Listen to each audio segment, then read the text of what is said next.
aqui. Nós temos luna mais ou menos, ou mais está papeando,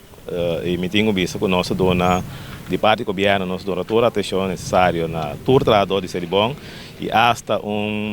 à tarde mas ser acercar a um sítio e mais vai seguinte dia na casa do sindicato, na oficina do sindicato, uma papicultura, trabalhador que está aí presente e nós não caminha com nós põe fundo não é necessário para assim chegar na acordo com o sindicato e shop steward não a pedir na Seribong. Me tenho visto esse aí está ganhando de bom direção para minha surpresa, de fim de semana, Roberta tem algo, mas sim, já domingo, o senhor Leito e duas pessoas mais acerca e nós avisamos bom claro sobre tem parte que vem over de lump nós avisamos essa aí não estava de palabração, nós queda riba é parte, essa é a hora que está foi mesa e nós segue e ayer me estará acordar carta com de parte de Seribong não estava a pedir claridade over de o para o evento sushi que o mestre subi nós bisa fez 3 semanas passado nós tomamos decisão pero o mestre bem deu confirmação de carta e a carta é agora do trabalho me tá querendo em curso já ave então chega a Seribong e para a hora aí Seribong junto com o sindicato chega na acordo na que tem palavra local que nós palavra par de semana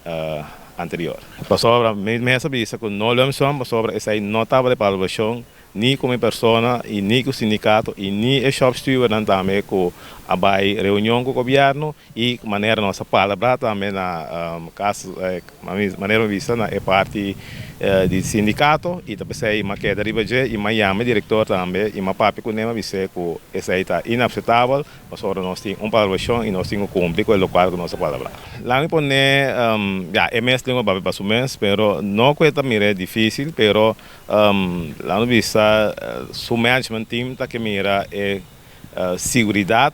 para sobre parte aqui nota subimento de salário para o ano que só, mas tem continuidade. Então, onde é exigência não está, mas pode garantia também para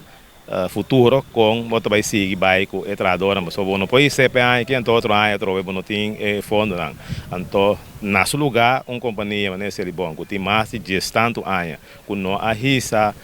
com a mente sushi nós como governo a toma a responsabilidade e nós isso e me que bisa também não sobre para ela não quer que o trabalhador de Seribong está sem só não quer não quer também ambiente de trabalho que caminha lá no missa na equipe não está traco né está em boa condição na maneira de andar com outro também lo melhorizar que mendi que bota dona atenção na trabalhador de Seribong sobre sem nota é parte mais importante que o trabalhador está luta para não está luta para uma totalidade de paquete sobre a maneira mabisa nós estamos agradecidos na tua trabalhadora de Seribong sobre tananta soro para temprano mainta foi 4 horas madrugada lanta com o sushi limpa o bairro então nós estamos de acordo e contento que nós temos gente na maneira de trabalhar em Seribong então mas como deputado que encarrego de Seribong aí chega tempo para direita na posição de trabalho pero direita também é facilidade na rondo de trabalhador então pensei como deputado encarregado de Seribong mas permitir não sei e tá pensei cada momento que nós chamamos me está aí presente então para me poder sostener também para nós poder chegar na local para ser permitir na trabalhador para assim de uma esfera ameno nós por garantizar a continuidade também de Seribong e para o trabalhador também tem na pânico cada dia